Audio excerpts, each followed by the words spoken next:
Kesalahan Partai Demokrat di Amerika mengulang kembali apa yang diputuskan di tahun 2016 di mana Bernie Sanders disuruh minggir dan majulah Hillary melawan Trump. Kali ini rasanya sama. Bernie Sanders disuruh minggir untuk kesekian kalinya untuk membuka peluang calon yang didukung globalis farmasi Joe Biden. Dari sejak lama para pengamat geopolitik luar negeri pernah mengatakan seperti halnya dalam analisa di tahun 2019 tentang perpolitikan di Indonesia. Hal itu saya kutip. Boleh lihat rekam jejak digital yang saya katakan waktu itu, Pak Jokowi hanya bisa menang jika Prabowo yang menjadi lawan. Dan itulah skenario Pilpres 2019.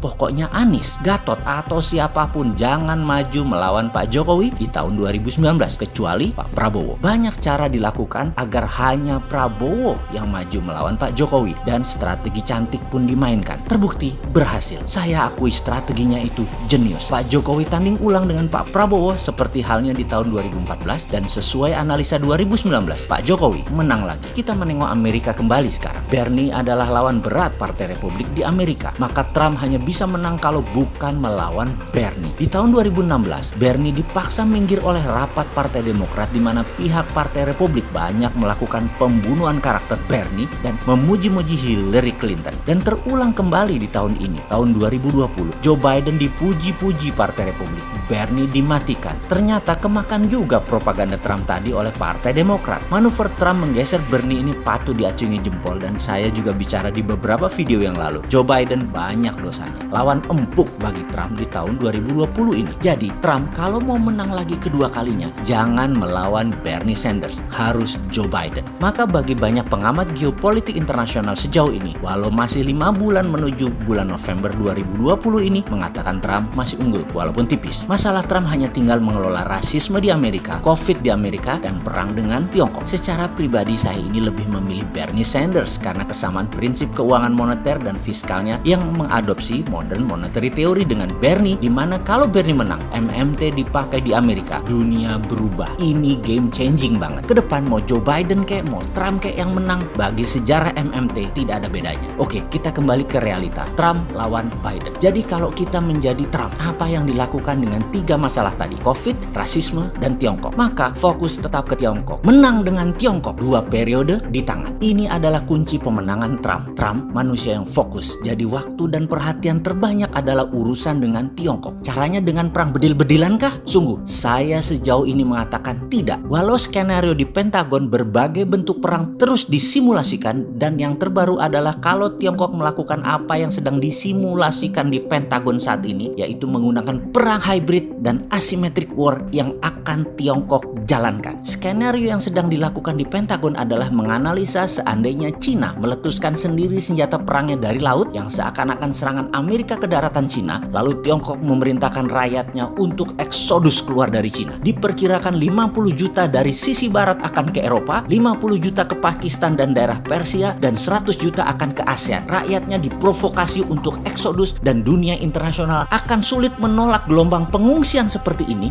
dengan alasan kemanusiaan. Yang ini yang saya katakan di video sebelum ini. Strategi Xi Jinping ini jenius yang akan mengancam perang menggunakan asymmetric war. Indonesia bingung pastinya. Mendadak Pulau Natuna dan pulau-pulau utara Indonesia diisi oleh eksodus pengungsi Tiongkok. Bahkan sampai pantai barat Kalimantan, sisi Indonesia dan sisi Malaysia. Negara ASEAN lain juga seperti Laos, Vietnam, Kamboja, Thailand, Malaysia, Indonesia, Filipina, semua kena imbasnya. Semua kena eksodus 100 juta orang manusia Cina itu yang akan keluar dari Tiongkok. Tidak heran kapal-kapal yang berjajar di pantai timur Tiongkok saat ini yang diduga kapal perang, namun setelah di zoom melalui satelit ternyata kosong, namun berbahan bakar penuh. Ini adalah bagian dari skenario asymmetric war, yaitu human exodus. Pentagon masih melakukan simulasi-simulasi apa counternya, dan pastinya kalau Cina meledakkan dulu peluru kendalinya yang dituduhkan ke pihak Amerika sehingga pertempuran dasar terjadi, namun alasan kuat untuk mengusir 200 juta penduduk Tiongkok keluar dengan segera dari Tiongkok berhasil. Ini adalah sebuah kepastian ketidakpastian yang sulit di-counter. Di sisi seberang lautan, saya kurang tahu kalau Indonesia punya nggak skenario